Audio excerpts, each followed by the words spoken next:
একটা ব্যাপার আপনারা প্রত্যেকেই আশা করি এতদিনে লক্ষ্য করেছেন, যে সকল ব্যক্তিদের সাড়ে সাথী চলছে বা চলেছে তাদের ক্ষেত্রে একটা তারা কমন অভিযোগ করে থাকে, সাড়ে সাথী শুরু হওয়ার পর থেকেই নাকি ঋণ বাড়ছে বা লোন হয়ে যাচ্ছে, ইএমআইয়ের চাপ সামলাতে পারছি না, ক্রেডিট কার্ডের বিল বাড়ছে, ব্যবসায় ক্ষতি হচ্ছে, সঞ্চয় শেষ হয়ে যাচ্ছে। কিন্তু প্রশ্নটা হলো, সত্যিই কি শনি মানুষকে ঋণী করে দেয়? সত্যিই কি লোনে জর্জরিত করে দেয়? নাকি সাড়ে সাথী এমন একটি সময় যখন জীবনের আর্থিক দুর্বলতা সামনে চলে আসে, অতীতের কোনো কেরিয়ারের দিকে বা অর্থের দিকে ভুল সিদ্ধান্ত শনি আজ আপনার সামনে নিয়ে আসে? আজকের ভিডিওতে আমরা জানবো সাড়ে সাথীতে কেন ঋণের চাপ বাড়তে পারে, কোন জ্যোতিষীয় যোগে এই সম্ভাবনা বেশি দেখা যায়, এর পেছনে কি মনস্তাত্ত্বিক ও বাস্তব কারণ কাজ করে, এবং কিভাবে এই সময় আর্থিকভাবে নিজেকে সুরক্ষিত রাখা যায়। চলুন শুরু করা যাক। প্রথমেই বলছি, ট্রুথ সায়েন্টিফিক অ্যাস্ট্রোলজি ইউটিউব চ্যানেলে আপনাদের প্রত্যেককে ওয়েলকাম জানাচ্ছি। পুরো ভিডিওটা কিন্তু একটু মন দিয়ে দেখবেন, বোঝার চেষ্টা করবেন, রিডিংয়ের মতো করে শুনবেন না, তাহলে কিন্তু কিছু আপনি এই ভিডিওটা থেকে সুবিধে করতে পারবেন না। কথাগুলোকে বুঝুন, প্রশ্ন থাকলে জানান, কাদের সাড়ে সাথী চলছে জানান, কমেন্ট করে জানান যে কী সমস্যায় আছেন, আমরা তার বেসিসে কিন্তু অবশ্যই ভিডিও প্রোভাইড করে দেব। প্রথম হলো, সাড়ে সাথী হলো সেই সময় যখন শনি জন্মচন্দ্রের আগের রাশি, জন্মরাশি এবং তার পরের রাশি অতিক্রম করে ট্রানজিটে, অর্থাৎ কি গোচরে। ধরুন 2026 এখন যে ভিডিওটা আমি এখন তৈরি করছি, এখানে এই মুহূর্তে কিন্তু শনি আছে মীন রাশিতে, অর্থাৎ কি মীনের আগের ঘর কুম্ভ, কুম্ভ রাশির সাড়ে সাথী শেষ 2.5 বছর, মীন রাশির মধ্যবর্তী 2.5 বছর এবং মীনের পরের ঘর মেষ, মেষ রাশির কিন্তু প্রথম 2.5 বছর সাড়ে সাথী অলরেডি চলছে। এই 2.5 যোগ 2.5 যোগ 2.5 এক একটা ঘরে শনি প্রদক্ষিণ করতে বা পাস করতে ট্রানজিটে 2.5 বছর করে সময় নেয়। এই 2.5 টোটাল মিলিয়ে হয় 7.5, 7.5 থেকে সাড়ে সাথী কথাটা কিন্তু আসছে। মোট সময় প্রায় 7.5 বছর। এই সময়ের মূল উদ্দেশ্য হলো মানুষকে বাস্তববাদী, দায়িত্বশীল এবং শৃঙ্খলাবদ্ধ করে তোলা। শনি কখনো অযথা শাস্তি দেন না, তিনি আমাদের কর্ম অভ্যাস, পরিকল্পনা এবং আর্থিক সিদ্ধান্তের ফল সামনে নিয়ে আসেন। আমি ডিটেলটা বলবো, আপনারা শুনুন। প্রশ্নটা হচ্ছে কি, যদি শনি কর্ম অভ্যাস, পরিকল্পনা এবং আর্থিক সিদ্ধান্তের ফল সামনেই নিয়ে আসবে, তাহলে একটা গুরুত্বপূর্ণ কথা হলো ঋণ কেন বাড়ে। দেখুন, আলটিমেটলি একটা জিনিস বুঝবেন, এটা আগে মাথায় নিয়ে নিন বা ঢোকাতেই হবে আপনাদের। শনি সরাসরি কিন্তু ঋণ দেন না, বরঞ্চ এমন পরিস্থিতি আপনার সামনে তৈরি করে দেবে যেখানে আপনার আয় কমে যাবে। যেখানে দীর্ঘদিন ধরে চাকরি করছেন, ইনক্রিমেন্ট হচ্ছে না, ব্যবসা করছেন, ব্যবসা সেরকম যোগ্য প্রফিট বা লাভ আসছে না, উল্টে ইনভেস্টমেন্ট বেশি হচ্ছে। তৃতীয় হলো, সাড়ে সাতের সময় আপনার খরচ আনএক্সপেক্টেডলি বেড়ে যাচ্ছে এবং পুরনো ভুল সামনে আসছে। অর্থাৎ এই সাড়ে সাতি ঢোকার আগে আপনি যদি অর্থ নিয়ে, কেরিয়ার নিয়ে কোনো ভুল কাজকর্ম করে থাকেন, যেমন ধরুন আপনার জীবনে সুযোগ থাকা সত্ত্বেও আপনি চাকরি করলেন না, আপনার জীবনে সুযোগ থাকা সত্ত্বেও আপনি কাউকে অর্থ সাহায্য করলেন না, আপনার জীবনে অপরচুনিটি অনেক এসেছে জীবনে ফ্লারিশ হওয়ার, আপনি হলেন না, পরিশ্রম করতে হবে একরকমভাবে ভেবেছেন জীবনে, পড়াশোনার সময় পড়াশোনা করলেন না, চাকরির সময় ইন্টারভিউয়ের জন্য প্রিপারেশান নিলেন না, চাকরিও পেলেন না, আপনার কিচ্ছু প্রবলেম হলো না। কিন্তু মনে রাখবেন, সাড়ে সাথী যখন ঢুকবে আপনাকে পুরো আষ্টে পিষ্টে বেঁধে ফেলবে চারদিক দিয়ে। কারণ শনি সেই সমস্ত ভুলের ফলাফলটাই দেয় যেগুলো সাড়ে সাথী ঢোকার আগে আপনি নিজের অজান্তেই কিন্তু করে যাচ্ছিলেন। উল্টে আপনার জমানো যে টাকা, সেই টাকা কিন্তু উল্টে সাড়ে সাতির সময় শেষ হতে থাকবে।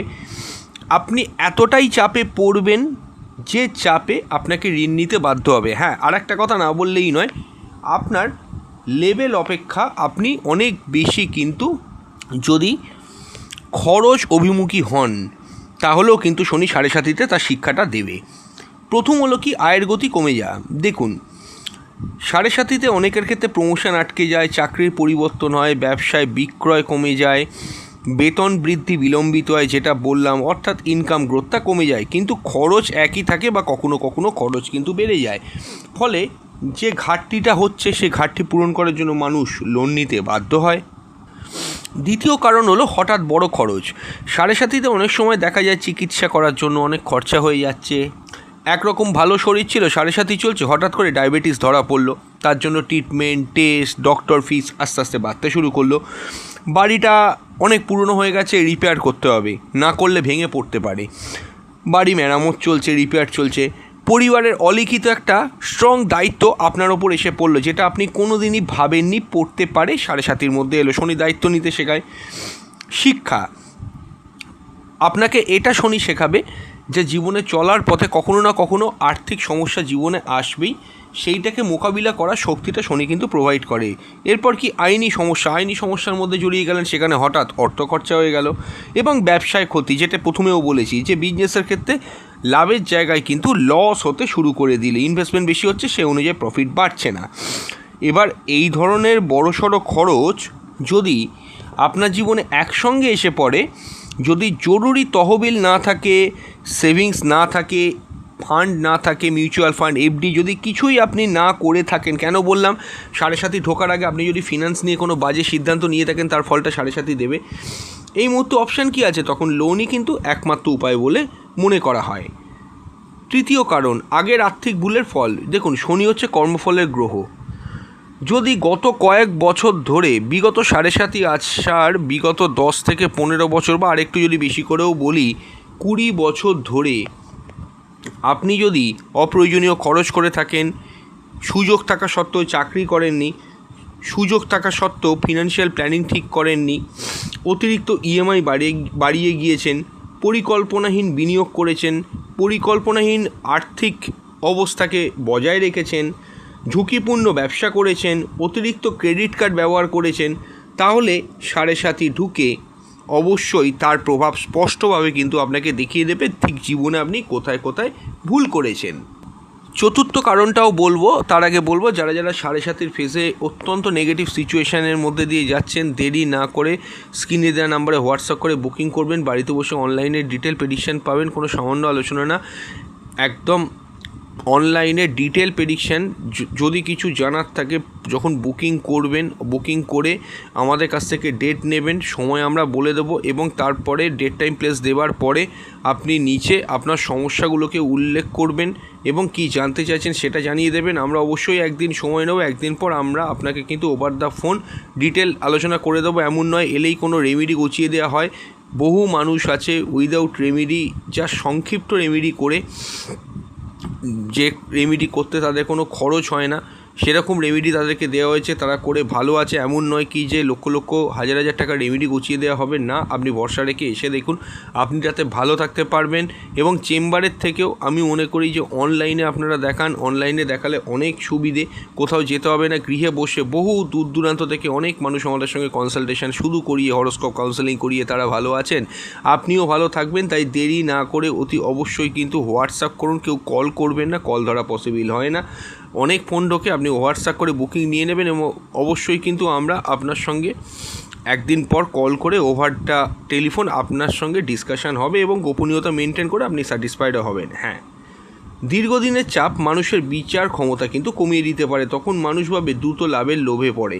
অর্থাৎ 7.5 মধ্যে যদি আপনি শর্টকাটে লটারি টিকিট কাটতে যান বা কিছু কাটতে যান, দেখবেন আপনি লস হয়ে যাচ্ছে। এবং যাকে বিশ্বাস করার কথা না, আপনি ফার্স্ট স্টেশন থেকে বেরোবেন, কেউ হয়তো আপনাকে, আপনার অনেক আর্থিক অবস্থা খারাপের মধ্যে অবশ্যই কিন্তু আপনি মানসিকভাবে প্রচণ্ড চাপে আছেন টাকা পয়সার জন্য, হঠাৎ করে একটা ফ্রড এলো, ফ্রড কোনো স্ক্যাম হলো যে আপনাকে লোন দেওয়া হবে, আপনি সেখানে কিছু ইনভেস্টমেন্ট বা মনে করুন ফাইল প্রসেসিংয়ের জন্য, ডকুমেন্ট ভেরিফিকেশনের জন্য টাকা বিনিয়োগ করলেন, আর পরে দেখলেন কি পুরো ফ্রড, আপনার টাকাটাই চলে গেল। নতুন ঋণ নিয়ে পুরনো ঋণ শোধ করার যে চাপ, সেরকম যদি মানুষ চিন্তা করে তখনও কিন্তু এই প্রবলেমটা হবে। লক্ষ্য করে দেখবেন 7.5 যাদের চলে, অনেক তো লোন চলছে, টাকা পয়সার প্রবলেম, ওরা কি করে, নতুন করে লোন নেবে, নিয়ে পুরনো লোনটাকে শোধ করে নতুন লোনটাকে এবার কন্টিনিউ করবে। আর্থিক পরিকল্পনা ছাড়া সিদ্ধান্ত যদি আপনি জীবনে নেন, এই সময় মানুষ কিন্তু চেষ্টা করবেই যে যেন তেন প্রকারে ইনকাম বাড়াবার। দেখবেন 7.5 চললে বলে আমার ইনকাম ঠিক থাকলেই সব ঠিক হয়ে যাবে। লক্ষ্য করে দেখুন, ম্যাক্সিমাম কিন্তু এই কথাটাই বলেছে। কারণটা কী জানেন? এগুলোই কিন্তু ঋণের বোঝা বাড়ায়। যদি আপনার ডিম্যান্ড খুব অতিরিক্ত উচ্চাকাঙ্ক্ষী আপনি হন, তাহলে কিন্তু 7.5 ফেজে 7.5 আপনাকে কিন্তু শনি আপনাকে বাস্তবতা দেখাবে। এবার দেখুন, জ্যোতিষীয় দৃষ্টিতে সত্যি কথা বলতে গেলে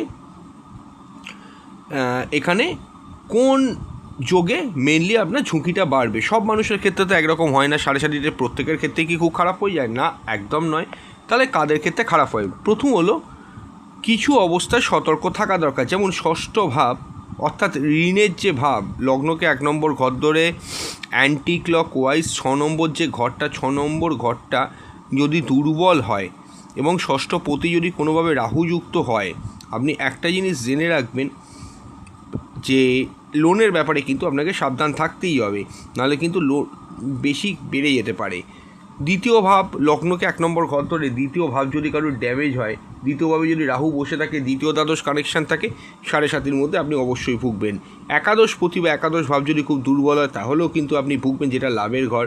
অষ্টম ভাব যদি সক্রিয় হয়, হঠাৎ করে আর্থিক ক্ষতি, এগুলো তো নির্দেশ করছেই। শনির সঙ্গে রাহু বা মঙ্গলের কঠিন কোনো রিলেশন হলে হরোস্কোপে, যেমন শনি মঙ্গল, শনি রাহু, দ্বিতীয় পতি রাহুযুক্ত হলে বা মঙ্গল রাহুযুক্ত হলে, শনি রাহুযুক্ত হলে, এরকম যদি হয় কঠিন সম্পর্ক, তাহলেও কিন্তু এই সমস্ত যোগে ঝুঁকি অবশ্যই বাড়বে।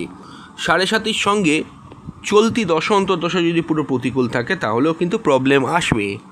তবে আর্থিক অবস্থা 7.5-তে কেমন হবে এটার জন্য কিন্তু শুধু 7.5 দেখে সিদ্ধান্ত নেওয়া উচিত নয়, পুরো জন্মছক অবশ্যই কিন্তু বিচার করা জরুরি। এবার বৈজ্ঞানিক দৃষ্টিভঙ্গি কী বলছে আমি বলবো, তার আগে বলবো যারা কনসালটেশন করাতে পারছেন না, মান্থলি 59 টাকায় আমাদের চ্যানেলে মেম্বারশিপ নিতে পারেন। এই ভিডিওতে ক্লিক করলে বাঁ দিকে সেই অবশ্যই কিন্তু আপনি মনে রাখবেন যে চ্যানেলে ক্লিক করে আপনি জয়েন বটনে অবশ্যই প্রেস করে আমাদের চ্যানেলে মেম্বারশিপ নিন, এবং মেম্বারশিপ নিলে প্রতি মাসে একবার যে কোনো একটি প্রশ্নের উত্তর আপনারা আমাদের থেকে হোয়াটসঅ্যাপ করে জেনে যেতে পারবেন। বিভিন্ন পুজো পাঠ, তিথি নক্ষত্র সব আপনাদের হোয়াটসঅ্যাপ করে জানিয়ে দেওয়া হবে। এবং অবশ্যই কিন্তু আপনি মনে রাখবেন যে আপনাদের যে সমস্যাগুলো আছে সেগুলো আমাদের চ্যানেলে আমরা তার বেসিসে কিন্তু ভিডিও আপনাকে প্রোভাইড করে দেবো, কোনো অসুবিধে নেই।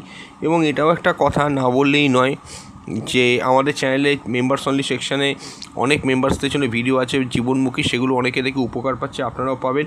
মেম্বারশিপ আগে নিন, চ্যানেলে ঢুকে জয়েন বাটনে ক্লিক করে, এবং অবশ্যই কিন্তু ওই মেম্বার্স অনলি কন্টেন্ট সেকশানটা ভালো করে কিন্তু সার্চ করে নেবেন, এবং সেখানে সার্চ করে নিয়ে সে ভিডিওগুলোকে দেখে নেবেন।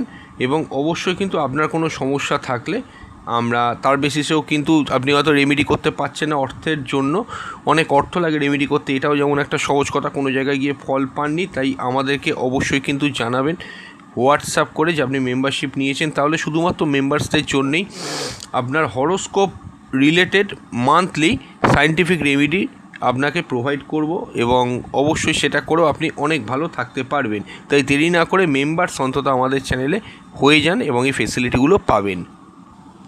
মনোবিজ্ঞানে একটা বিষয় রয়েছে ফিনান্সিয়াল স্ট্রেস সাইকেল।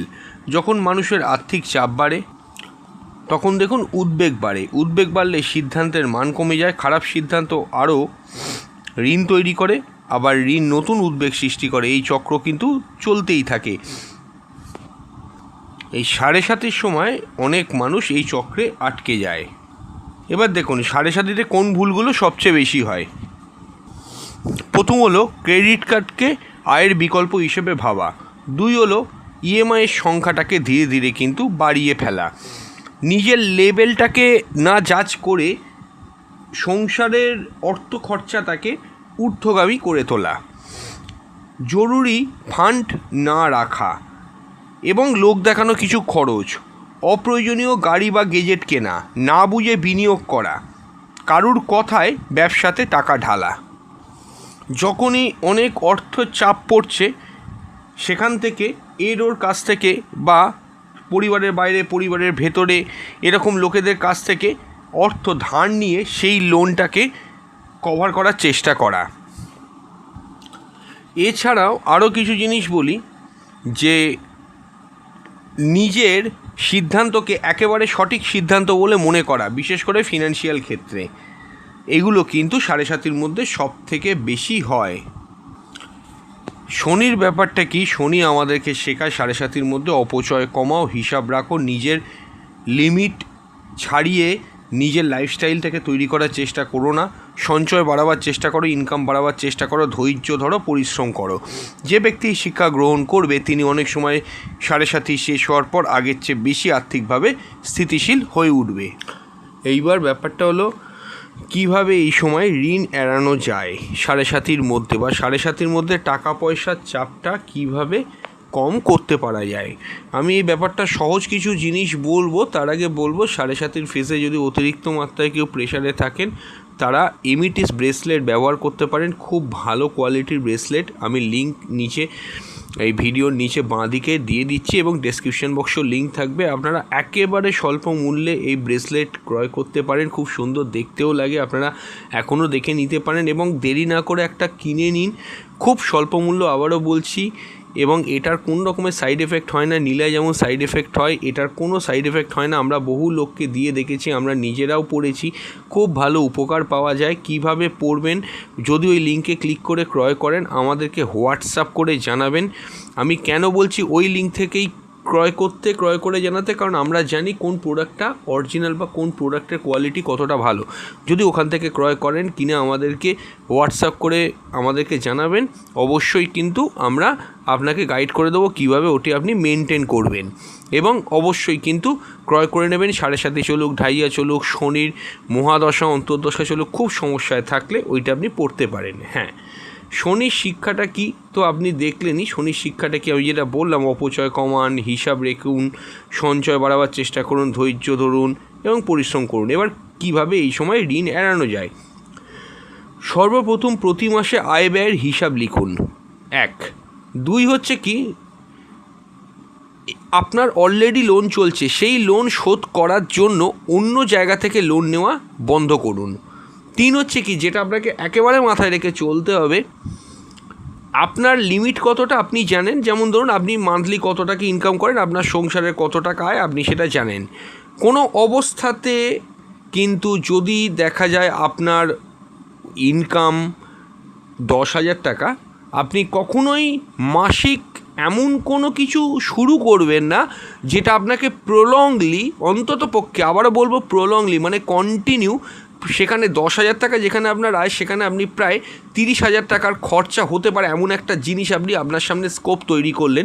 অনেকে হয় না যে কোনো না কোনোভাবে ধার পেয়ে গেল, কারুর থেকে কেউ হেল্প করে দিলে একটা জিনিস, মনে করুন একটা কোর্সে ভর্তি হয়ে গেল, কোর্সটা শুরু করে দিলে, এরকম তো দেখা যায় যে হ্যাঁ ঠিক আছে বাকি যে ইনস্টলমেন্টের টাকা সে তো নয়, ঠিক ব্যবস্থা হয়েই যাবে এদিক ওদিক থেকে। না, এই জিনিস কিন্তু শনি কোনো দিন সহ্য করবে না, ঠিক আছে? এটা মাথায় রেখে চলুন। কখনোই নিজের লিমিট অপেক্ষা অতিরিক্ত কিছু তৈরি করার বা শুরু করার কিন্তু চেষ্টা করবেন না বা সেই দিকে এগোবেন না। ক্রেডিট কার্ড সীমিত ব্যবহার করুন এবং অবশ্যই কিন্তু 6 মাসের জন্য জরুরি তহবিল গড়ে তোলার চেষ্টা করুন। অনেক ক্ষেত্রেই দেখা যায় 7.5-এর মধ্যে আমরা নিজেরাও দেখেছি, অনেকেই বলে টাকা জমে না, কিন্তু আমরা অটোপে যে সিস্টেম আছে, অনলাইন অ্যাপগুলো আছে যেখান থেকে সেই অটোমেটিক অ্যাকাউন্ট থেকে টাকা ডেবিট হয়, 20 টাকা 10 টাকা করে টাকা জমানো যায়। এইভাবে জমিয়ে এমার্জেন্সি ফান্ড কিন্তু 7.5-এর মধ্যে তৈরি করা সম্ভব, এটা কিন্তু মাথায় রাখবেন। তাই জন্য 6 মাসের জন্য জরুরি তহবিল বা ফান্ড কিন্তু গড়ে তুলুন, যাতে 7.5 ঢোকেনি। অবশ্যই কিন্তু 1 বছরের পুরো ইনকামের টাকা অবশ্যই কিন্তু আগেই ব্যাংকে এখন থেকে সরানো শুরু করুন। নতুন বড় বিনিয়োগের আগে ভালোভাবে বিশ্লেষণ করুন। আয়ের একাধিক উৎস তৈরি করার চেষ্টা করুন। যে কথাটা প্রথম থেকে বারবার বলে এসেছি, আয়ের একাধিক উৎস তৈরি করার চেষ্টা করুন। 7.5 ঢোকার আগেই সেটা শুরু করার। নিজের দক্ষতা বাড়ান, কারণ দক্ষতা দীর্ঘমেয়াদে আয় বাড়ায়। আচ্ছা, আর একটা জিনিস আমি এখানে বলে দিই যে দক্ষতা দীর্ঘমেয়াদে আয় বাড়ায়, সত্যি কথাই। সবার আগে এটা জানতে হবে যে আপনি ভুল জায়গায় পরিশ্রম করছেন কি না। ভুল জায়গায় পরিশ্রম করলে কোনো দিনই তো আপনার অর্থ বাড়বে না, এটা আপনিও নিশ্চয়ই জানেন। তাই জন্য এটা কিন্তু মাথায় রাখুন। প্রয়োজনে আর্থিক বিশেষজ্ঞের পরামর্শও নিতে পারেন। অ্যাস্ট্রোলজারের পরামর্শ তো নিতেই হবে 7.5-এর মধ্যে। এবং যদি আমাদের কাছে আসেন আমরা কিন্তু অবশ্যই আপনাকে প্রপার ওয়েতে গাইড করে দেবো কীভাবে চলবেন, কীভাবে করবেন। এবং এই জাতীয় মেম্বার্সদের অনেক ভিডিও দেওয়া আছে আমাদের চ্যানেলেও। কিছুদিন আগে একটা ভিডিও দেওয়া হয়েছিল যে টাকা সঞ্চয় হচ্ছে না, এখানে সেই ভিডিওটা ভিডিও সেকশন থেকে দেখে নেবেন। অনেকে শনির সময় আধ্যাত্মিক অনুশীলনকে মানসিক স্থিরতা সহায়ক হিসেবে গ্রহণ করে, যেমন নিয়মিত ধ্যান, সৎকর্ম, সময়নিষ্ঠ জীবনযাপন, প্রবীণ ও অসহায় মানুষদের সেবা, নিজের কর্মের প্রতি নিষ্ঠা, এগুলো মানসিক দৃঢ়তা বাড়াতে কিন্তু সাহায্য করতে পারে। ধরা যাক একজন ব্যক্তি 5 বছর ধরে আয়ের তুলনায় বেশি খরচ করেছে, তার 3টে EMI চলছে, কোনো সঞ্চয় নেই। এরপর 7.5-এর সময় চাকরিতে সাময়িক সমস্যা হলো, 2 মাস বেতন বন্ধ, এখন তাকে নতুন ঋণ নিতে হলো। তিনি ভাবলেন শনি আমাকে ঋণই করে দিল। আসলে সমস্যা তৈরি হয়েছিল বহু বছর আগে, 7.5-এর সময় তা প্রকাশ পেয়ে গেল। আবার আপনি যখন 7.5 চলছিল না একটা গাড়ি কিনে ফেললেন, কিন্তু এটা ভাবলেন না গাড়ি মেনটেন করতে যে অর্থটা লাগবে সেই অর্থের সোর্স কিন্তু আপনার কাছে নেই। আপনি মানে কি জলের গভীরতা না বুঝে জলে আগে ঝাঁপটা দিয়ে দিলেন, কিন্তু যখনই একটু দুর্যোগ বা আকাশ মেঘাচ্ছন্ন হলো, বৃষ্টি পড়তে শুরু করলো, ঝড় উঠতে শুরু করলো এবং যেটাকে বলছি আমি 7.5 প্রভাব কোপটা বাড়তে শুরু করলো, তখন আপনি জলের গভীরতা বুঝতে পারছেন যে এবার আপনি ডুবে যেতে পারেন। এখানে দোষটা কোথাও হয়ে গেল? শনির দোষ হয়ে গেল। কেন শনির দোষ হবে? সিদ্ধান্ত আপনি ভুল নিয়েছিলেন, শনির দশায় সেটা সামনে প্রকাশ পেয়ে গেল। তার মানে নিশ্চয়ই বুঝতে পারছেন যে শনি কিন্তু অন্যায়ভাবে কারুর সঙ্গে কিছু করে না। আমি এরকম অনেক দেখেছি। আরও একটা উদাহরণ বলবো আপনাদেরকে, যে প্রচুর আছে, সম্ভব নয়, মানে লক্ষ লক্ষ উদাহরণ আছে। আমি খুব ইম্পর্টেন্ট কয়েকটা জায়গা আমি শুধু বলে দিচ্ছি। যে একটা সময় একটা ব্যক্তিকে দেখা গেল কি চাকরি করছিল, ভালো চাকরিটাকে ছেড়ে দিয়ে অন্য কোথাও চলে গেল, এরকম দেখা গেল। কিন্তু পরে যখন 7.5 ঢুকলো তাকে নাকানি চোপানি খাইয়ে ছেড়েছে। তার কারণ হচ্ছে কি সে সেই চাকরিটা ছেড়ে এসেছিল, সে ওই চাকরি ছাড়ার মূল্য কত বছর বাদে বুঝছে। ইভেন তার ইনকামও ঠিকভাবে শুরু হলো না। এরকম তো দেখা গেছে, প্রচুর দেখেছি আমরা। আমাদের কাছে সারাক্ষণই আপনাদের মতো ব্যক্তিরা আসে, আমরা দেখতেই পাই যে আপনারা কী কী সমস্যা নিয়ে আসছেন এবং কী কী করছেন, সবই দেখতে পাওয়া যায়। তো যাই হোক, এইগুলো কিন্তু করা চলবে না। 7.5 সময় আগে চিন্তা করে সবার আগে দেখার চেষ্টা করুন যে অতীতে আপনি কোথায় কোথায় অর্থের দিকে ভুল করেছিলেন, সেই ভুলগুলোর ফল পাচ্ছেন। দেখুন, সত্যি কথা বলছি, অনেকেই বলে মানি ম্যাগনেট ব্রেসলেট পরবো, অনেকেই বলে কি এখানে আপনার রোজ কোয়াচ ব্রেসলেট পরবো অর্থের জন্য কোনো টোটকা করবো। ফেসবুকে তো ইউটিউবে তো লক্ষ লক্ষ ভিউ আছে এরম ভিডিও, যে এটা করলে অনেক টাকা ইনকাম হবে, এটা করলে ইনকাম ভালো থাকবে। আপনারা একটু করে দেখতে পারেন। 7.5 মধ্যে আমি দায়িত্ব নিয়ে বলতে পারি কোনো প্রতিকার কাজ করবে না। কারণ 7.5 চললে যতক্ষণ না আপনি প্ল্যানেটগুলোকে ঠিক করছেন, কোনো এই ধরনের এক্সটার্নাল উপাচার বা প্রয়োগ কখনো কিন্তু কাজ করতে পারে না। এটা কিন্তু মনে রাখবেন। তাই জন্মছকটা বিশ্লেষণ করুন অ্যাস্ট্রোলজারের কাছে গিয়ে, তিনি আপনাকে রাস্তা দেখাবেন। সব অ্যাস্ট্রোলজার ভালো, যে কোনো কারুর কাছে যেতে পারেন। যদি মনে করেন আমাদের কাছে আসবেন, খরচের ভয়টা পাবেন না। আমরা ওরকম করি না যে ঘাড়ের ওপর জোর করে চাপিয়ে দেওয়া লক্ষ লক্ষ হাজার হাজার টাকার রেমেডি। জাস্ট কনসালটেশনটা করে নিন। কনসালটেশন করিয়ে হরোস্কোপ কাউন্সেলিং করলেও অনেক সমস্যার সমাধান হয়, সেগুলো যারা করেছে তারা জানে। তো আপনারাও অবশ্যই, আপনাদেরকেও বলে দেওয়া রইল, তো আপনি সেটা দেখতে পারেন, সেখানে অনেক উপকারও পাবেন আপনি। এবং আপনাকে কাউন্সেলিং করে দেওয়া হবে ওভার দ্য ফোন, আপনি অনেক স্যাটিসফাইড হবেন। তাই বুকিং মাস্ট। ওই হোয়াটসঅ্যাপে ডেট টাইম প্লেস দিয়ে সমস্যাগুলোকে লিখে পাঠান, কোশ্চেনগুলোকে উল্লেখ করবেন, কী কী জানতে চাইছেন। আমরা একদিন সময় নিয়ে ওভার দ্য ফোন আপনাকে কল করে দেবো। আচ্ছা, মনে রাখবেন 7.5 মানেই ঋণ নয়। অনেক মানুষ এই সময় বাড়ি কেনেন, ব্যবসা শুরু করেন, ভালো চাকরি পান, ঋণমুক্ত হন। সব কিছু নির্ভর করে জন্মছক, চলতি দশা, আর্থিক অভ্যাস, 7.5 ঢোকার আগে আপনি কিভাবে বিহেভ করেছেন এবং ব্যক্তিগত কর্মের ওপরে। 7.5কে ভয়ের সময় নয়, সংশোধনের সময় হিসেবে দেখুন। যদি আজ থেকে সঞ্চয়ের অভ্যাস করে তোলেন, হিসাব করে চলেন, অপ্রয়োজনীয় ঋণ এড়ান এবং বাস্তববাদী সিদ্ধান্ত নেন, তাহলে এই সময়টিও জীবনের একটি শক্ত ভিত তৈরি করতে পারে। ভিডিওটি যদি আপনার ভালো লেগে থাকে তাহলে লাইক করুন, শেয়ার করুন এবং চ্যানেলটি সাবস্ক্রাইব করতে ভুলবেন না। কমেন্টে জানান আপনার বা আপনার পরিচিত কারুর 7.5 সময় কি ঋণের চাপ বেড়েছিল। পরবর্তী ভিডিওতে আবার দেখা হবে। নমস্কার।